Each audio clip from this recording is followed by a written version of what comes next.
Chers téléspectateurs, merci de suivre le journal en français de la télévision Isanganiro, dont voici les grands titres. Une femme enceinte et son bébé ont perdu la vie à l'hôpital district de Ruziba suite à la négligence médicale. Vous pourrez suivre les détails dans ce journal. Les plaintes des parents et élèves sont nombreuses après que les listes des élèves orientés n'ont pas été bien élaborées, mais aussi suite aux élèves qui ne reçoivent pas les sections pour lesquelles ils ont postulé. Dans cette édition, on va aussi parler de la diminution du ticket de transport à l'intérieur du pays suite à la disponibilité du carburant. Les passagers sont satisfaits. Après une petite pause, les détails.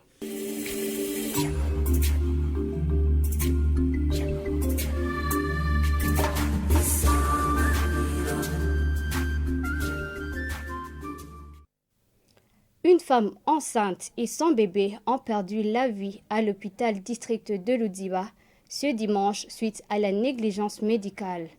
Des faits affirmés par les proches de la défunte et les autorités municipales qui étaient sur les lieux ce lundi ont indiqué qu'une enquête va s'ouvrir pour punir les coupables. Nikoni Nahadzwe pour plus de détails. La situation était tendue ce matin à l'hôpital de Ruziba situé en commune Moha après le décès d'une femme enceinte et de son bébé survenu ce dimanche suite à une forte négligence des infirmiers. Une situation horrible comme le décrit le beau-frère de la défunte. Lorsque nous sommes arrivés à l'hôpital ce vendredi, nous avons demandé de l'aide, mais le médecin nous a regardés avec mépris. Ils n'ont même pas voulu nous aider à ces contractions en disant qu'il était encore temps. Hier, celui qui assiste a demandé secours et une infirmière a mis ma belle-sœur à la maternité. Mais au lieu de l'aider à accoucher, elle a plutôt appelé son mari et lui a dit qu'elle allait pour quelques minutes arrêter, sauf qu'elle n'est jamais revenue et a fermé à clé la salle de maternité.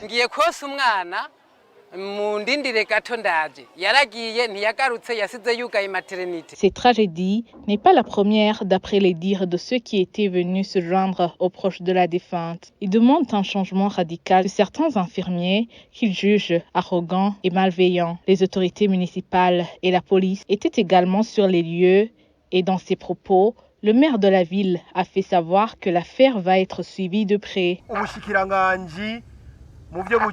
Le ministère en charge de la santé publique et la lutte contre le VIH-Sida va prendre cette affaire en main et surtout tout ce qui concerne l'enterrement.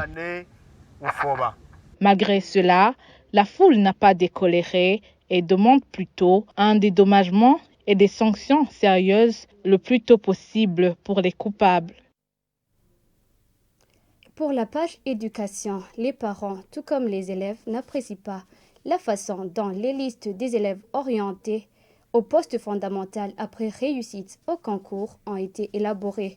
Ceux qui se sont entretenus avec nos confrères ce lundi à la télé primaire de Bujumbura, où sont affichées ces listes, demandent qu'elles soient bien ordonnées la prochaine fois et que l'élève reçoive la section pour laquelle il a postulé.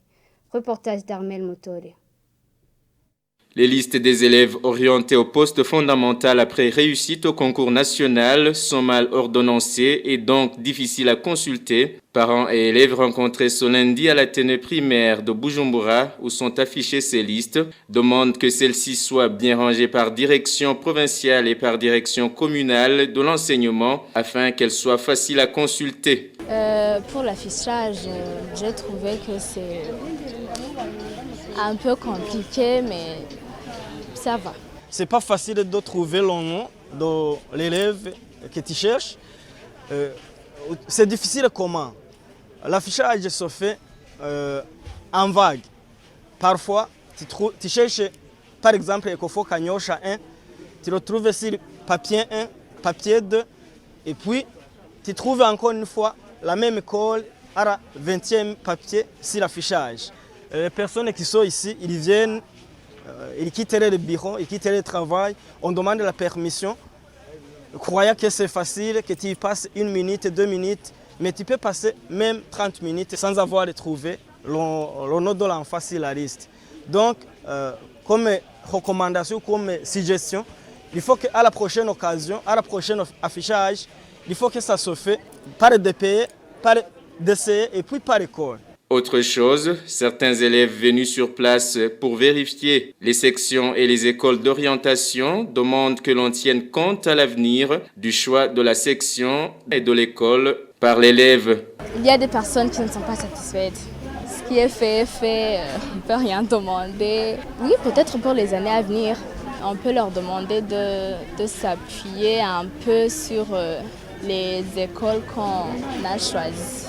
Parce qu'il y a des personnes qui ont choisi peut-être lycée Vugizo et là, on leur a donné peut-être lycée du Lac, Notre-Dame de l'Héros et là, c'est pas bien, tu vois.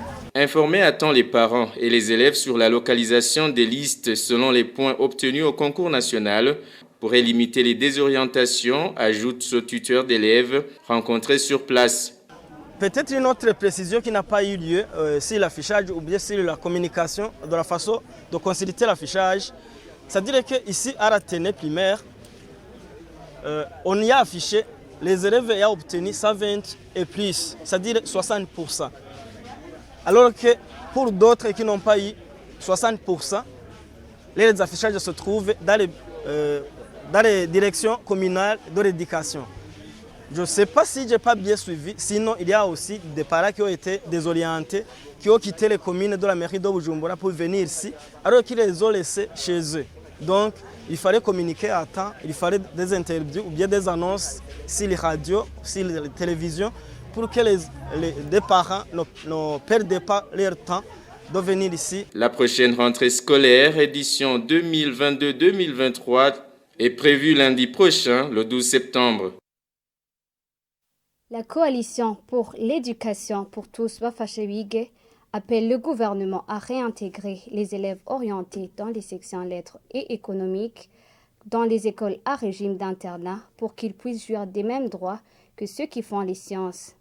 Le président de la coalition Bafashewige s'appuie sur le fait que les salles de classe de ces écoles sont vides ces dernières années. Suivez Jean Samandari. Nous savons que les écoles à régime internat commencent avec les élèves du poste fondamental, donc qui ont terminé les 4 cycles, l'école fondamentale. Et dans ces écoles, le gouvernement essaye aussi d'y affecter un nombre réduit d'élèves. Je pense que c'est compte tenu de ces problèmes-là, de prise en charge, de rationner ces enfants. Mais aussi, nous constatons également qu'il y a certaines sections qui n'ont pas accès à l'enseignement au régime d'internat, notamment les élèves qui terminent les écoles fondamentales des sections langue, section économique et aussi section sciences sociales et humaines. Ils n'ont pas droit à l'internat.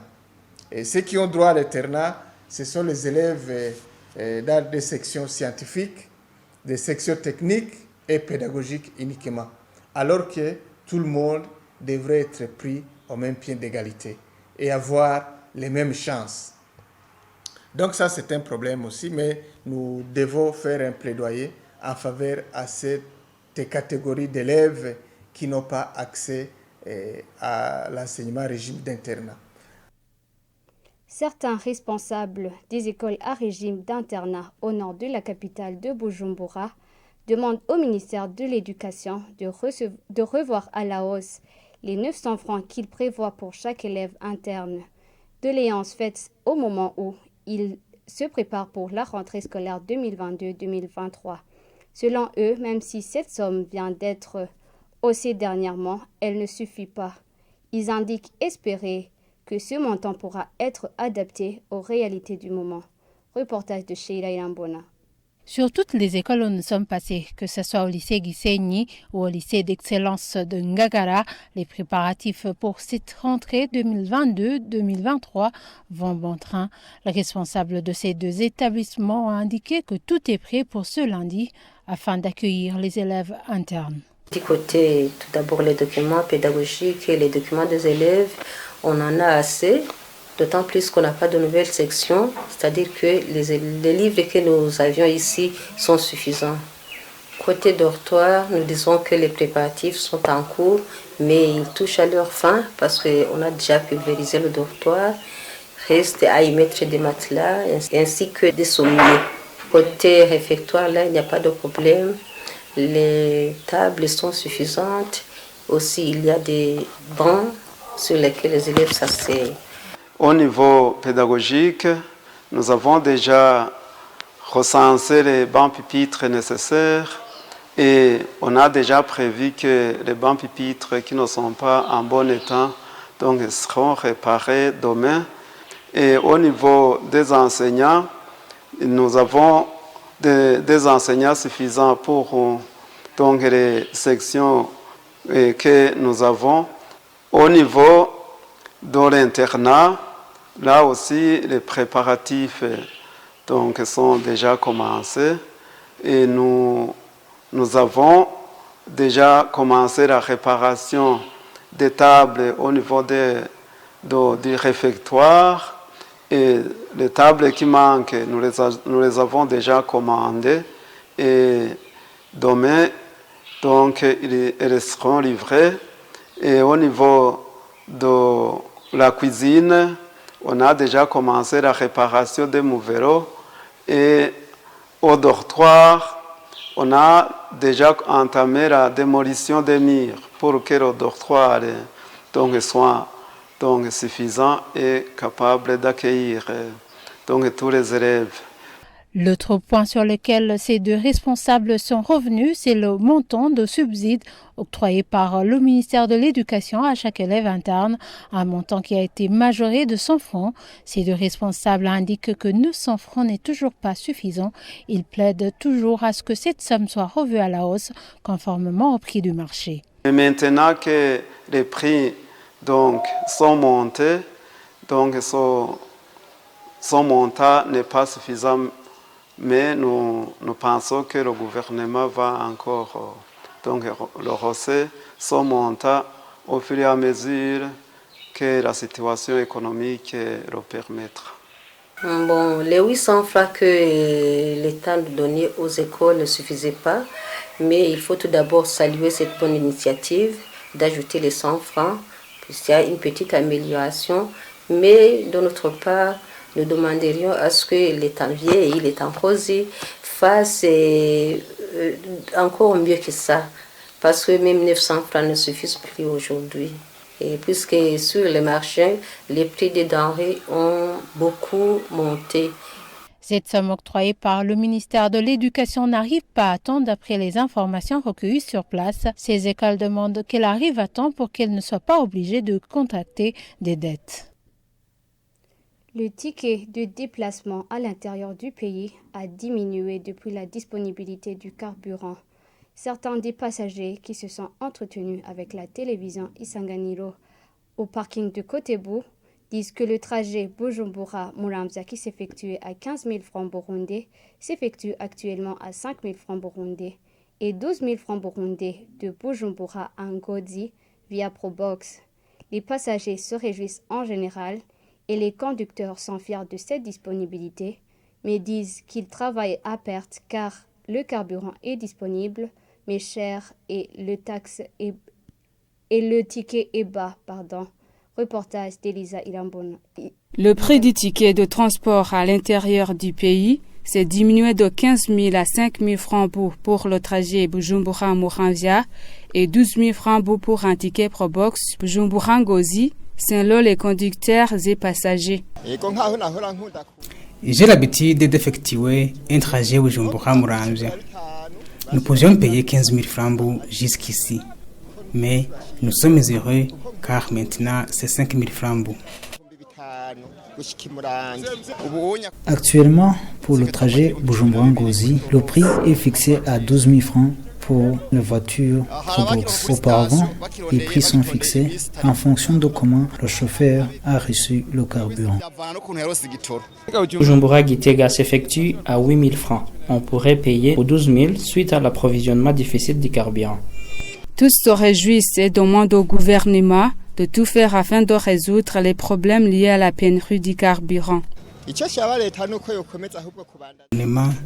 Et de faire le tout possible pour ne pas retourner en arrière. Comme bientôt c'est la rentrée scolaire, c'est mieux d'augmenter la quantité du carburant pour que les parents se sentent à l'aise. Nous sommes contents car il n'y a pas de mésentente entre nous et nos clients, étant donné que les prix sont fixés par l'État et le carburant est disponible. Du côté des conducteurs, le carburant est disponible mais cher. C'est bien pour eux d'augmenter le prix du ticket car ils travaillent en enregistrant des pertes.